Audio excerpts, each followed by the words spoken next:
이번에 나온 아이폰 16 프로, 여러분은 혹시 구매하셨나요? 그동안 없던 새로운 버튼도 생겼다니 궁금하긴 한데 가만 보면 또 전작과 별 차이가 없어 보이기도 하고, 게다가 한국은 아직 AI 기능도 제대로 못 쓴다는 소식 등 이런저런 이유로 선뜻 구매하기 망설여지는 분들도 아직 많은 것 같습니다. 이번 영상은 단순한 스펙 비교보다는 제가 지난 한 달 넘게 프로와 프로맥스를 모두 사용해보면서 경험했던 실질적인 체감에 최대한 초점을 두었는데요. 영상을 보고 나면 구매를 결정하는데 어느 정도 확신이 생기실 겁니다. 과연 새로운 아이폰은 어떤 것이 다른지, 또 내게 잘 맞는 아이폰은 어떤 모델인지, 새롭게 추가된 부분을 중심으로 제가 경험했던 장단점들을 지금부터 알려드리겠습니다. 우선 아이폰 16 프로 시리즈는 전작과 같은 티타늄 소재라서 비슷한 듯 보이면서도 살짝 달라졌는데요. 무광의 헤어라인 마감이었던 15 프로 시리즈와 다르게 이번 제품은 보다 매끈해진 마감에 광택도 살짝 느껴졌습니다. 근데 아이폰을 처음 딱 쥐었을 때부터 전작과 큰 차이를 느낀 것이 바로 그립감이었는데요. 애플이 이번에 새로운 공정으로 마감했다고 해서 그냥 그런가 보다 했었는데, 예전에 15 프로에서 느껴졌던 마찰력보다 훨씬 좋아져서 깜짝 놀랐는데요. 진짜 손에 착 감긴다는 느낌이 이런 거구나 싶었습니다. 저는 케이스를 사용하고 있긴 하지만 이 정도면 솔직히 생폰으로 들고 다녀도 나쁘지 않겠다는 생각이 들었는데요. 직접 만져보시면 무슨 말인지 바로 체감하실 수 있을 겁니다. 간단히 컬러도 살펴보면 기존의 블루를 대체한 새로운 데저트 티타늄은 전체적으로 로즈 골드와 골드가 으르은하게 섞인 듯 빛에 따라 오묘해 보이는 게 생각보다 매력있는 컬러로 보였고, 크게 호불호도 없을 것 같았습니다. 블랙은 이전 세대와 비슷해 보였지만 여전히 블랙 특유의 시크하고 프로페셔널한 느낌을 풍겼고요. 내추럴 컬러는 전반적인 톤 자체가 웜톤에서 쿨톤으로 살짝 바뀐 듯한 느낌이 들었는데 개인적으로는 가장 마음에 드는 컬러였습니다. 특히 화이트 컬러는 기존보다 톤이 확 밝아져서 이젠 거의 순백에 가까울 정도로 존재감이 강해졌는데요. 데저트 컬러와 함께 가장 인기가 많을 것 같습니다. 이번에 16 프로 시리즈가 전체적인 가로 세로 길이가 아주 살짝씩 커지면서 이제 프로는 6.3인치, 프로맥스는 6.9인치가 됐고 전면 유리도 더 튼튼해진 2세대 세라믹 실드가 탑재됐습니다. 근데 화면 크기에서 신기했던 게 물리적인 크기 차이만 놓고 보면 잘 모르겠는데 이번에 베젤까지 더 얇아져서 그런 건지 이게 심리적으로는 스펙보다 더 커진 것처럼 느껴졌는데요. 상대적으로 맥스보다 프로에서 이게 더 두드러지는 것 같아 보였습니다. 생각해보면 예전에는 유튜브나 넷플릭스 같은 영상 시청은 무조건 큰 화면인 갤럭시 울트라나 프로 맥스로 보는 것이 당연하다고 인식해서 작은 사이즈의 모델은 솔직히 답답한 면이 조금 있었는데요. 근데 이번 16 프로는 이제 확실히 만족스러운 사이즈가 된 것 같아서 개인적으로는 좋았습니다. 반면에 프로 맥스는 이미 큰 화면으로 인식하고 있다 보니 이번 차이가 프로에서처럼 그리 크게 와닿진 않았는데요. 그래도 역시 게임을 비롯한 영상 시청, 타이핑 등 맥스에서만 경험할 수 있는 이점들이 있기 때문에 큰 화면을 선호하는 분들께는 더 나은 선택이 될 것 같습니다. 그리고 의외로 제가 크게 체감했던 게 바로 화면 밝기였는데요. 16 프로 시리즈부터는 최소 1니트까지 밝기를 낮출 수 있어서 이제 어두운 곳에서 화면을 보거나 잠자리에 들기 전 영상을 보거나 할 때 눈이 상당히 편해졌습니다.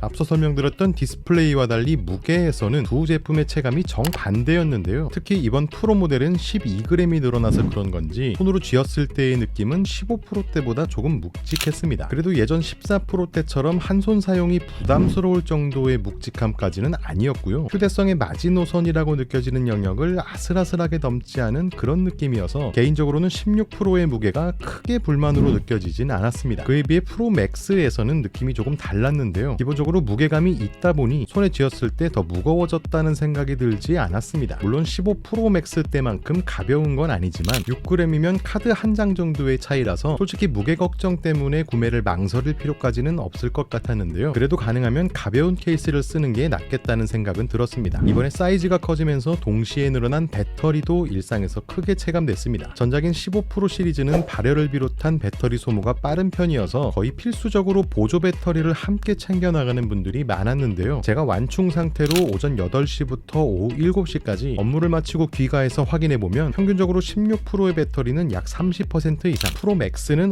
50% 이상 남는 편이어서 확실히 전작보다 배터리에 대한 불안감이 많이 줄게 됐습니다. 평소 유튜브나 틱톡, 넷플릭스, 인스타그램, 카톡 같은 앱을 주로 쓰면서 적당히 사진도 찍는 편이라면 상대적으로 적은 배터리를 탑재한 프로 모델로도 웬만하면 하루 동안 충전 걱정 없이 사용이 가능할 것 같다는 생각도 들었는데요. 다만 야외 활동 위주이시거나 또는 배터리 소모가 많은 게임을 비롯한 4K 비디오 촬영 같은 앱까지 추가로 자주 사용할 것 같다면 배터리 용량이 더 넉넉한 프로 맥스를 선택하는 게 나을 것 같았습니다.